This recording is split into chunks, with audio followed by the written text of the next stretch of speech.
Assalamualaikum warahmatullahi wabarakatuh. Selamat pagi semuanya. Yang terhormat Ibu Teti Fatimah Suroya dan yang saya banggakan teman-teman di kelas ini. Salam sejahtera bagi kita semua. Pertama-tama, marilah kita panjatkan puji dan syukur kehadirat Allah Subhanahu wa taala yang telah memberikan kita nikmat sehat serta nikmat iman sehingga kita dapat bertemu dan berkumpul walaupun dalam metode daring seperti ini. Perkenalkan, saya Aldi Nova Ramadana sebagai perwakilan dari kelompok 5. Di sini saya akan bertugas sebagai moderator, sekaligus yang akan memandu jalannya presentasi pada hari ini. Sebelum itu, saya akan terlebih dahulu memperkenalkan anggota dari kelompok ini, yaitu ada saya sendiri, Aldi Noval Ramadana dengan NPM 202122002 dan ditemani oleh Raihan Pizaki dengan NPM 202122040. Di sini kita akan memaparkan materi tentang teori belajar Gestalt. Nah, dalam teori belajar Gestalt ini ada beberapa poin yang akan disampaikan, yaitu yang pertama mengenai pengertian dari teori belajar Gestalt, sehingga kita mengetahui apa sih yang dimaksud dengan teori belajar Gestalt ini. Lalu selanjutnya, yang kedua, yaitu mengenai prinsip dari teori belajar Gestalt ini. Di sini kita akan menyampaikan mengenai apa saja yang menjadi prinsip dan menjadi acuan dalam teori belajar Gestalt ini, sehingga kita mengetahui apa saja prinsip-prinsip dari teori belajar Gestalt ini. Lalu yang ketiga, yaitu tujuan dari teori belajar Gestalt. Apa saja yang bisa menjadi acuan atau apa saja yang menjadi target kita dalam teori belajar ini. Maksud saya teori belajar Gestalt. Lalu yang keempat yaitu kelebihan serta kekurangan yang didapat dari teori belajar Gestalt. Sehingga kita dapat mengetahui apa saja yang menjadi kelebihan kita dalam mempelajari teori ini. Dan tentu saja apa saja sih yang bakal menjadi kekurangan kita bila kita mendapatkan atau menerapkan teori belajar Gestalt ini. Lalu yang terakhir yaitu implikasi teori belajar Gestalt dalam pembelajaran. Di sini kita akan memaparkan mengenai apa saja yang menjadi implikasi atau yang mempengaruhi teori pembelajaran ini, sehingga kita dapat mengetahui bagaimana implikasi teori belajar Gestalt dalam pembelajaran. Langsung saja untuk pemahaman atau mohon maaf, untuk penjelasan lebih lanjutnya akan disampaikan oleh Raihan Pizaki. Jadi kepada Raihan Pizaki, waktu dan tempat dipersilakan.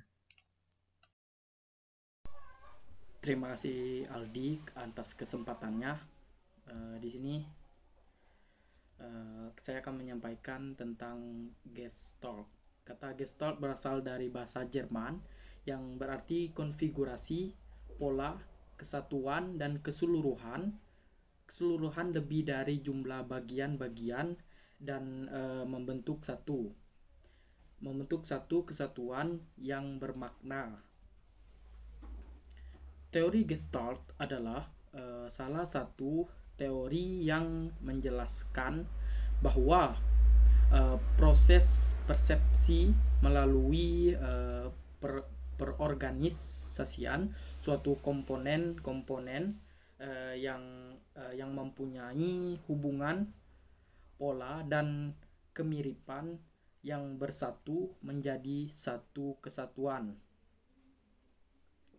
Satu kesatuan yang berlandasan premis bahwa individu harus menemukan cara sendiri dalam hidup dan menerima tanggung jawab pribadi jika individu ingin mencapai kedewasaan,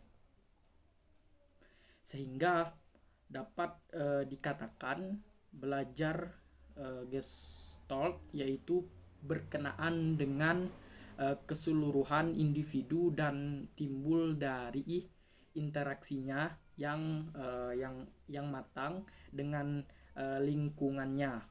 Melalui interaksi ini kemudian tersusunlah bentuk-bentuk persepsi, imajinasi, dan pandangan baru kesemuanya secara bersama-sama membentuk pemahaman atau wawasan insight yang bekerja selama individu melakukan pemecahan masalah.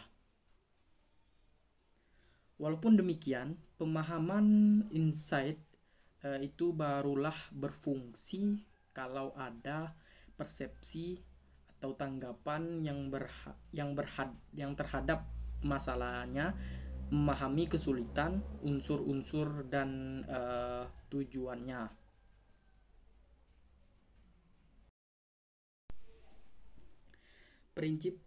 Prinsip belajar Gestalt. Belajar berdasarkan keseluruhan. Orang berusaha menghubungkan suatu pelajaran dengan pelajaran lainnya sebanyak mungkin. Mata pelajaran yang dibuat lebih mudah daripada bagian-bagiannya. Yang kedua adalah belajar suatu proses perkembangan. Seorang baru dapat mempelajari dan merencanakan bila seseorang tersebut telah matang atau siap untuk menerima bahan pelajaran itu sebagai organisme yang berkembang. Kesediaan mempelajari suatu yang tidak hanya ditentukan oleh kematangan jiwa batinnya, tetapi juga perkembangan karena lingkungan dan pengalaman. Ketiga, siswa sebagai organisme keseluruhan menjadi transfer. Belajar pada dasarnya yang terpenting pada penyesuaian pertama, yaitu memperoleh respon yang tepat, mudah, dan sukar. Problem itu terutama adalah masalah pengamatan. Dan yang keempat adalah belajar adalah reorganisasi pengalaman belajar baru dengan insight. Insight suatu saat dalam proses di mana seorang melihat pengertian mengenai hubungan-hubungan tertentu dalam unsur yang mengandung suatu problem belajar lebih berhasil bila berhubungan dengan minat, keinginan, tujuan siswa, dan bila banyak berhubungan dengan yang diperlukan siswa dalam kehidupan sehari-hari. Terus, belajar lebih berhasil bila berhubungan dengan minat, keinginan, dan tujuan siswa. Dan yang terakhir adalah belajar berlangsung terus-menerus. Siswa memperoleh pengetahuan tidak hanya di sekolah tetapi juga di luar sekolah. Dalam pergaulan memperoleh pengalaman sendiri. Karena itu sekolah harus bekerja sama dengan orang tua dan masyarakat agar semua turut serta membantu perkembangan siswa secara harmonis. Tujuan belajar Gestalt: membantu klien untuk memperoleh kesadaran pribadi akan realitas atau kenyataan. Kedua, membantu klien menuju pencapaian integritas kepribadiannya. Dan yang terakhir, mengatasi klien dari kondisinya yang selalu bergantung pada pertimbangan orang lain dan menjadi mengatur diri sendiri agar menjadi lebih baik. Terima kasih. Saya kembalikan kepada Aldi Noval Ramdhani.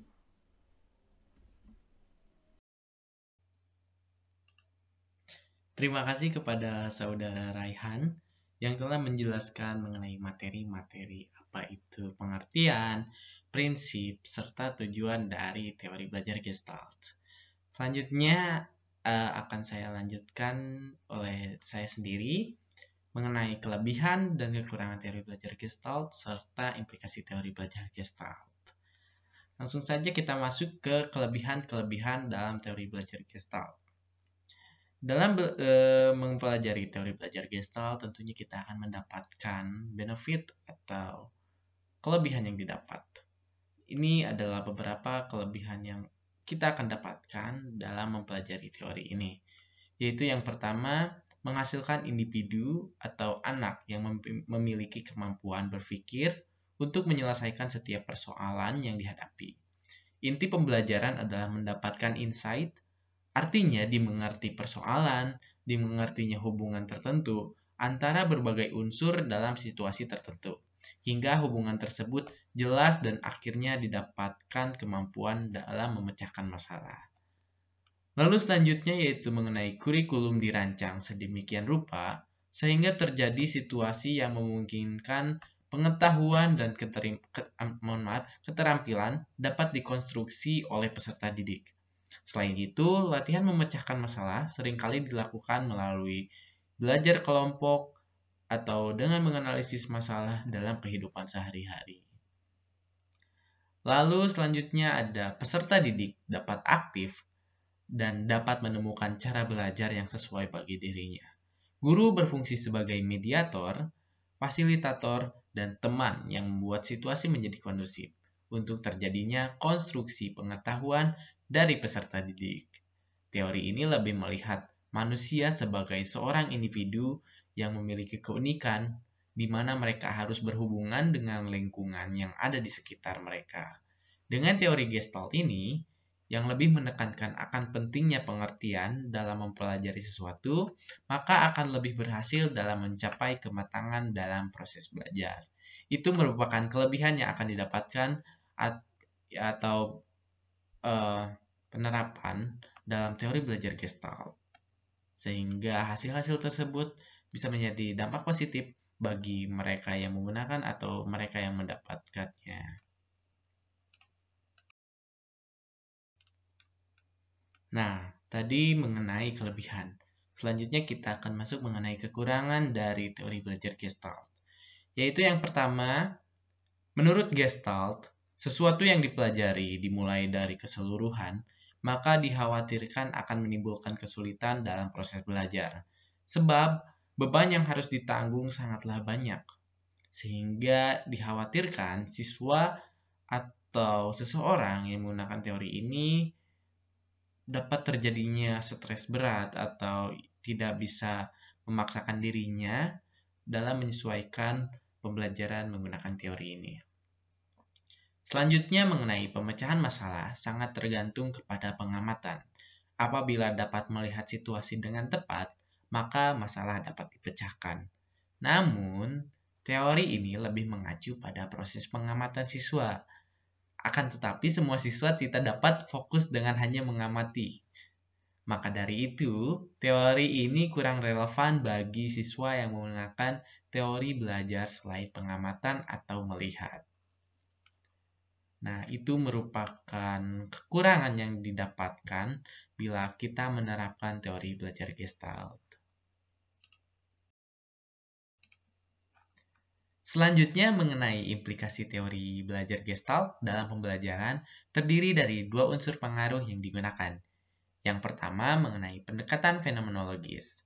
Pendekatan ini menjadi salah satu pendekatan yang eksis di psikologi, dan dengan pendekatan ini, para tokoh, yaitu Gestalt, menunjukkan bahwa studi psikologi dapat mempelajari higher mental process, yang selama ini dihindari karena abstrak, namun tetap dapat mempertahankan aspek ilmiah dan empirisnya. Fenomenologi adalah deskripsi tentang data yang berusaha memahami dan bukan menerangkan gejala-gejala. Fenomenologi kadang-kadang dipandang sebagai suatu metode pelengkap untuk setiap ilmu pengetahuan. Karena ilmu pengetahuan mulai dengan mengamati apa yang dialami secara langsung. Itu merupakan pendekatan fenomenologis. Lalu yang kedua yaitu pandangan Gestalt menyempurnakan aliran behavioralisme. Dengan pandangan ini dapat menyumbangkan ide untuk menggali proses belajar kognitif, berfokus pada higher mental process tentunya. Adanya perceptual field diinterpretasikan menjadi lapangan kognitif, di mana proses-proses mental seperti persepsi, insight, dan problem solving beroperasi. Dan tentunya ini sangat berpengaruh dalam pembelajaran. Nah, itu merupakan implikasi dalam teori belajar Gestalt, dan tentunya dalam ruang lingkup pembelajaran.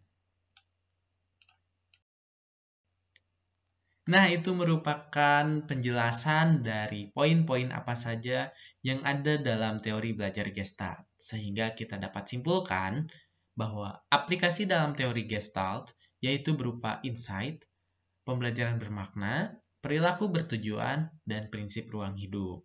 Sedangkan teori yang lain yaitu sibernetik yaitu mencangkup langkah-langkah dalam proses pembelajaran.